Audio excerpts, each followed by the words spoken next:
एक छोटे बच्चे के पास होली खेलने के लिए कोई दोस्त नहीं था, लेकिन उसे क्या पता था कि जल्द ही उसके होली का त्योहार रंगों से भरने वाला है। छातापुर नाम के एक गांव में मीनाक्षी और प्रशांत नाम के पति पत्नी रहते थे। दोनों एक दूसरे के साथ काफी खुश थे। प्रशांत खेती करते थे और बाजार में फल सब्जी बेचते थे। उनकी खेती अच्छी चल रही थी, घर में सब कुछ था, पर एक कमी थी, उनके पास संतान नहीं थी।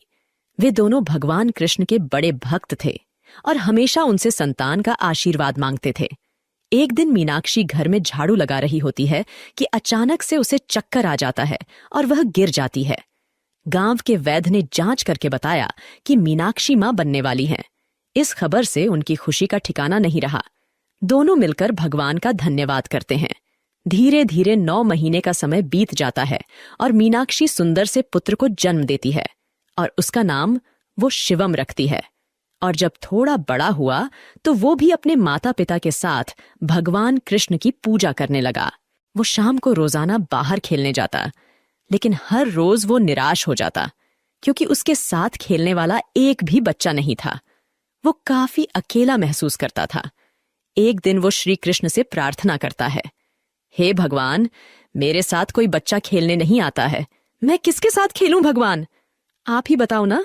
अगले दिन शिवम खेलने जाता है तो फिर उसे कोई बच्चा नहीं मिलता है। ऐसे में दुखी होकर वो एक पेड़ के नीचे बैठ जाता है। तब कुछ देर बाद भगवान कृष्ण और राधा बालक का रूप धारण करके उसके पास आते हैं। हम तुम्हारे साथ खेलना चाहते हैं, क्या तुम हमारे साथ खेलोगे? अब तो शिवम बहुत खुश था। कृष्ण और राधा रोज उसके साथ खेलने आया करते थे।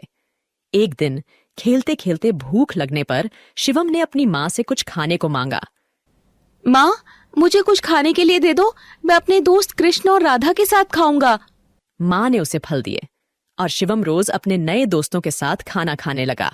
मीनाक्षी को जिज्ञासा हुई, ना जाने वो कौन से बच्चे हैं जो शिवम के साथ खेलने आते हैं, मुझे जाकर देखना चाहिए।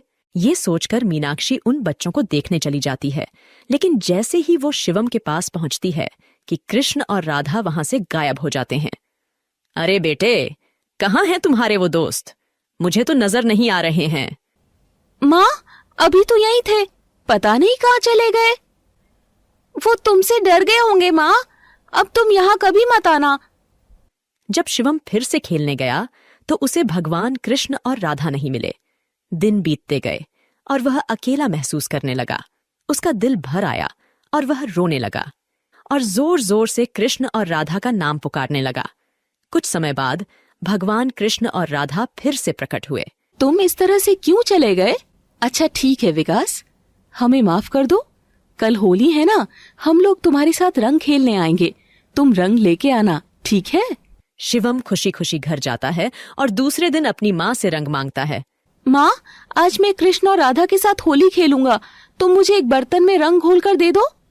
ठीक है बेटा, अभी देती हूँ। मीनाक्षी शिवम को एक बाल्टी में ढेर सारा रंग घोल के देती है। माँ, इससे तो कोई खुशबू ही नहीं आ रही, इस रंग में तुम कोई इत्र मिला दो तो कृष्ण और राधा बहुत खुश हो जाएंगे। शिवम के कहने पर मीनाक्षी रंग में खूब अच्छी खुशबू वाला इत्र मिला देती है। शिवम खुशी खुशी रंग लेकर जाता है और कृष्ण राधा के साथ खूब होली खेलता है। तुम मेरी माँ से उस दिन डर क्यों गए? क्यों चले गए तुम मुझे छोड़कर? क्या तुम मेरी माँ से नहीं मिलोगे? नहीं विकास, हम तुम्हारी माँ से नहीं मिल सकते, लेकिन अगर तुम चाहो तो अपनी माँ से कहना आज यहाँ के सभी कृष्ण मंदिरों में जाए तो उन्हें पता चल जाएगा कि हम कौन हैं। अच्छा ठीक है, तुम कहते हो तो मैं ऐसा ही करूँगा। शिवम घर आकर अपनी माँ से सारी बात बताता है।